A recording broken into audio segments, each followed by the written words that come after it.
Okay guys, let's go for the second games that opposes Valdemar versus Meomaika. Valdemar, who is our Danish player that is playing in the color yellow as the Rus, and in front of him we have Meomaika, our Vietnamese player that plays in the color green and that plays the Sushi. So we are actually in the HAG WorldBattles, guys, so don't hesitate to go and watch HAG because, well, this is a very good organization where we are creating a lot of different events. And today the HAG WorldBattles, the second edition, 4 players, 4 different nationalities, and the main objective is to see which player will win, which country will win. So we have Valdemar as for the Denmark, Meomaika for the Vietnam, Elyona for the France, and Corvinus for the Hungary. And yeah, BO3, Valdemar versus Meomaika, 1-0 for Meomaika. Let's go for this game. So we are on Carmel. Carmel is a map that is very interesting for those deers. There are a lot of deers on this map, as you can see here. So this is a map where you kind of want to go on the pro scout, especially because this is a very big map, and so your opponent cannot really contest your pro scout. So this is very strong to go with this on this map. But also what is very interesting on this map is the gold. The gold are very rare on this map. You can see here a gold vein that is only 1,600 of gold. You have another one here next to you, close to your base, and that's it. Then all the golds are very far from your base, and this is only 1,600 gold veins, except this one that is in the middle of the map, that is 8,000 gold. So you understand that there is a lot of food in this map, but you have to have the control of the map in order to have some gold. This is very important, and that's why those two civilizations are very interesting in this map. Rus, because you can produce gold thanks to your food, thanks to the sheep, thanks to your deers, and thanks also to the boar, for example, and also thanks to hunting cabins, your H3, the potential relics that you have, etc. So you can stay a little bit more in your base without having the trouble of putting your villagers everywhere on the map, and they are quite easy to attack, etc.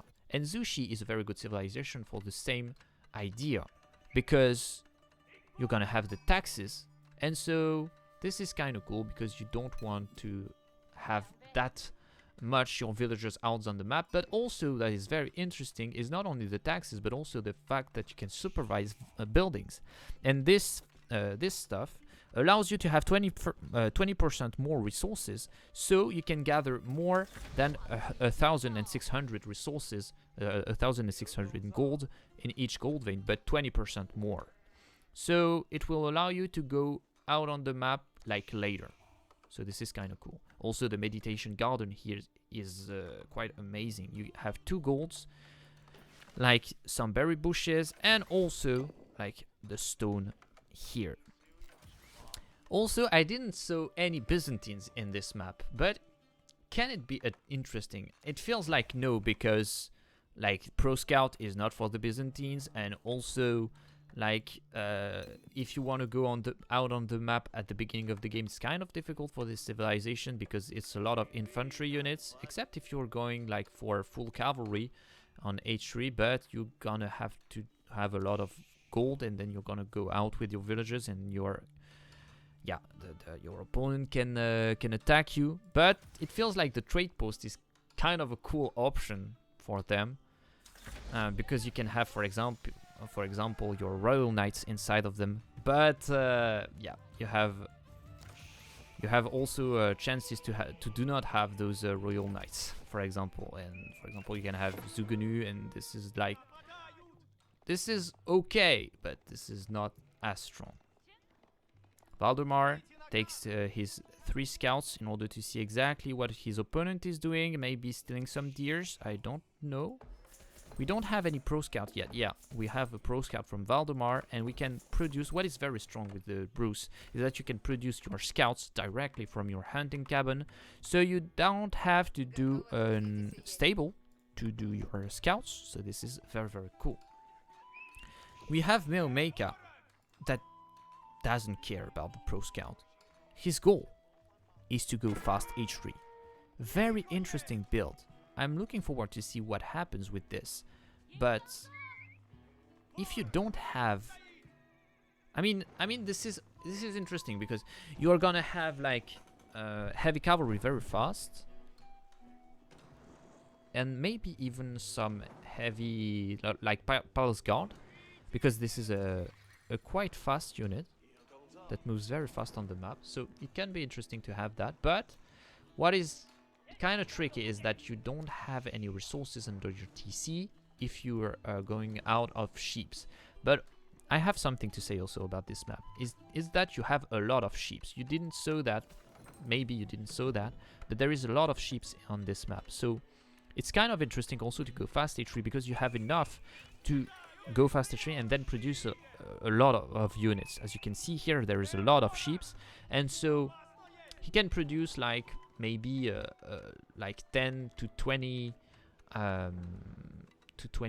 knights, for example, with all this, before going out on the map and taking the deers here, for example, etc. Especially because he's Zushi and he has like 20% more resources, as I said before. So yeah, really like this. It can be interesting. And the pro scout that is running from Valdemar, we have barracks, and we can defend from the potential knights from his opponent. But this is not the goal of Meomaika. He's not making any stables right now. He's making some Shaolin monks and take all the relics off the map. And it feels like the barracks is not a good answer to that, because, well, the spearmen are getting destroyed by those Shaolin monks. Valdemar taking the information on his opponent, what my opponent is doing. Very interesting here to see that. And we see the stable. And the stable means heavy cavalry, of course. We have an Imperial official that boosts the production 150% faster, so this is a lot. It's as if you have like 2.5 stables that are producing if you are supervising this building. So this is quite cool. We have a Lancer here that will attack Valdemar. Let's go. In order to have the control of the map. And what is very interesting, you have the control of the map thanks to your Lancer, but thanks to this control map, you can take the relics for free. And especially because you have very good timing. This is the best timing of H3, I feel like, with the Zushi. Because, well, it's cheaper. It's cheaper because you have your age-ups that are cheaper thanks to the Tang dynasty on this civilization. This is the specialty of this civilization. So you have a very good fast H3, and also because you have the meditation gardens, you have your Imperial official that boosts your economy and stuff like this.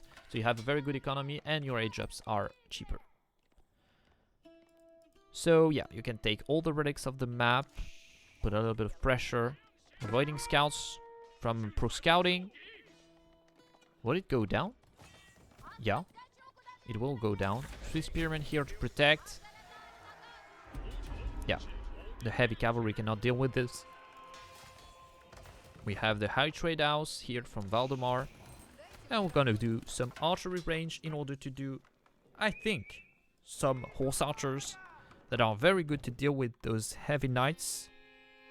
Because, well, they move as fast and they can hit and run and they have pretty good base damage. Yeah, fast, not very expensive. This is a very strong unit. It feels like it's too strong right now.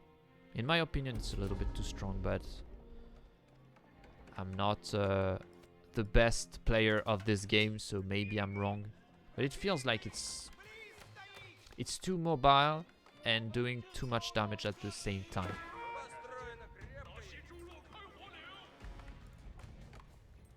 I mean, it's dealing more damage than a crossbow as base damage. And it's more mobile. But the crossbows do bonus damage versus heavy. Yes. But I mean, it's not cheaper than the crossbows. But it's easier to build. Because it's only food and wood. while the crossbow is food and gold.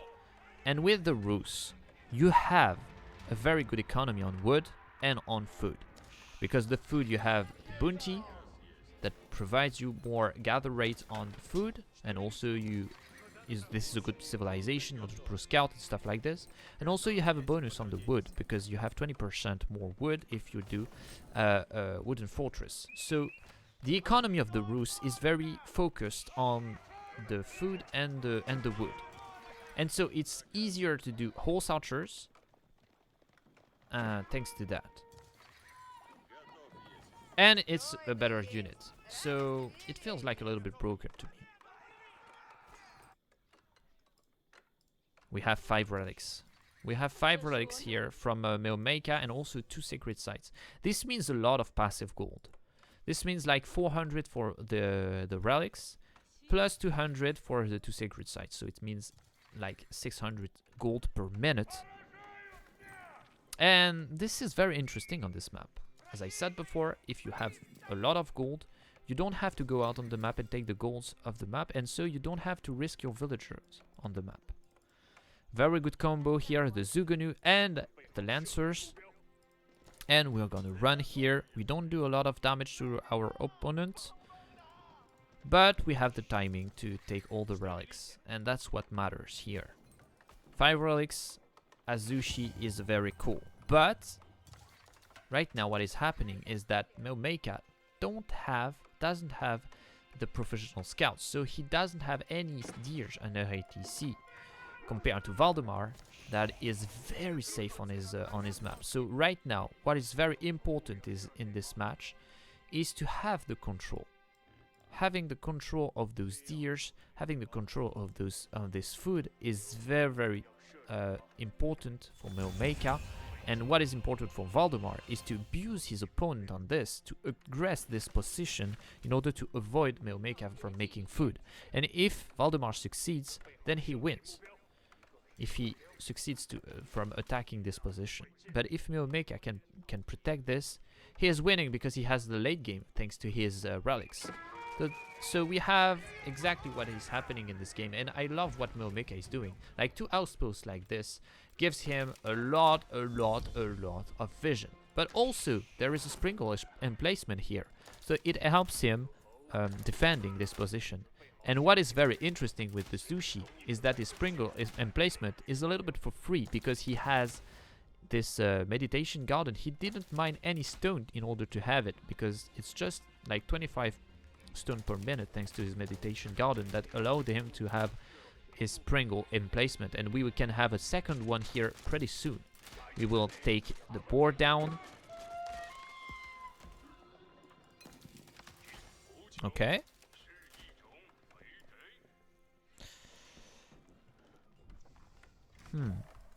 I like the position of Meomaika. He just has to defend. And to be honest, he took the map a little bit at the opposite of a lot of players. Like a lot of players thinks, okay, I have to take the control of the food, and when I have the control of the food, I will have to take the control of the gold. Here Meomaika thinks otherwise. He thinks, okay, if I take all the relics of the map, I won't have to deal with the gold because I would have enough. I will only have to defend the food. And what I really like with this play from Meomaika is that the food is closer than the gold on this map.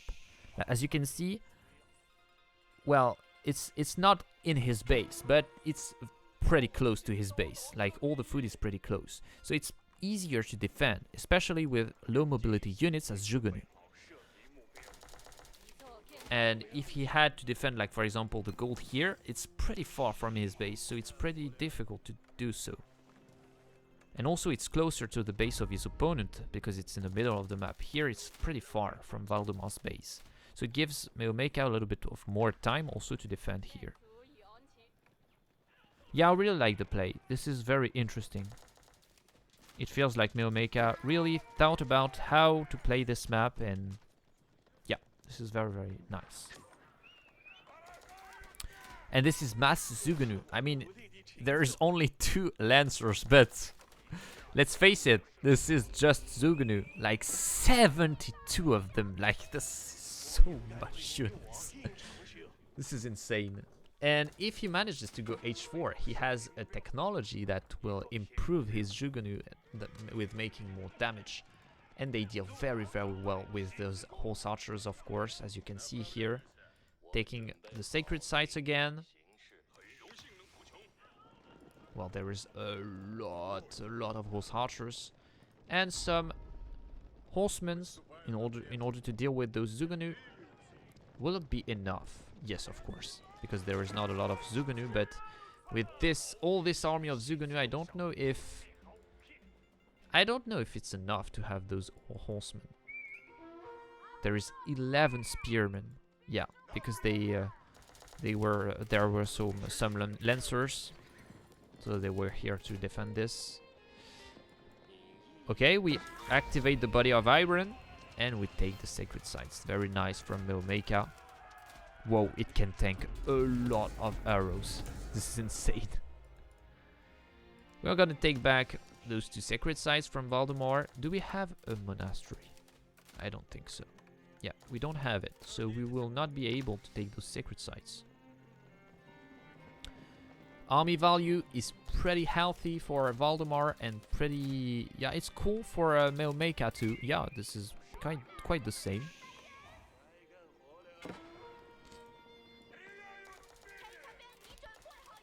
Scouting the opponent, seeing exactly what is happening in his base. I mean, even with 100% of horsemen, I think you don't kill that. This is 108 Zugunu. I mean, this is quite insane army. How you kill this? I think you have to go H4. Making those mangonels, those upgraded mangonels, because if you do them on H3, they don't do enough damage, I think, to deal with that. And you can, I mean, you can avoid the shots of the mangonels, I feel like, with those Zugunu on H3, but not on H4. With the technology, it's pretty hard to dodge them. Temple of the Sun, very interesting. You have the mobility now on your Zugunu thanks to this. 1.29 compared to 1.15, I think, if you don't have it. And the Zugunu that will go elite right now. No, it is not. It is not. But we will have +1 damage. Okay, we have an army here from Valdemar.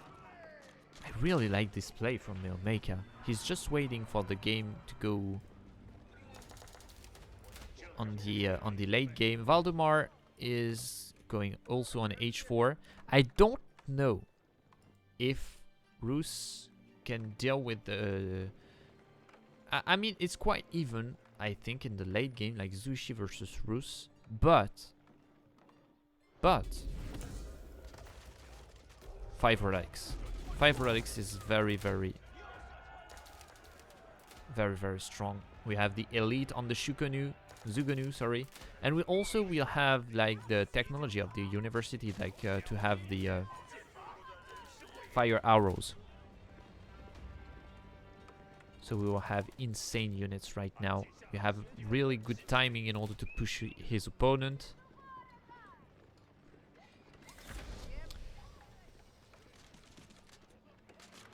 Yeah, it can destroy buildings. Totally. I mean, why not? Yeah, the town center if you want. Yeah, this is insane. This is an insane unit. Like, what the fuck? This is an archer unit and you can destroy buildings. I mean, there are 120 of them, so it makes sense. Like, there are so many arrows that the building fell because there are too many arrows on it because of the because of the arrows. Well, what the fuck? This unit is strong.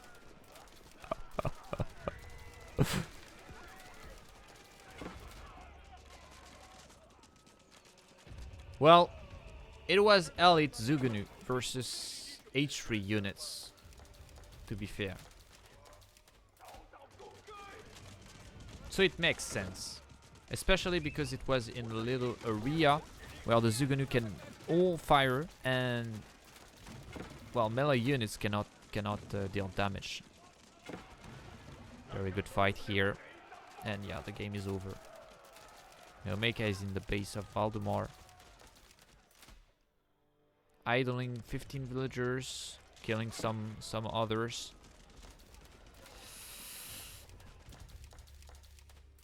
"23 villagers that are not working here." Yeah, the game is over. Quite insane to have that much Zugunu. What can you do against that? I don't know. The timing of Meomaika was very interesting. Very, very interesting game. 2-0 for Meomaika. So Meomaika will face the loser of the winner, sorry, of Corvinus versus Elyona, and Valdemar will face the loser of Corvinus versus Elyona in the next games. We will catch each other for tomorrow for the next game, guys. Thank you for watching. See you in the next one. Bye.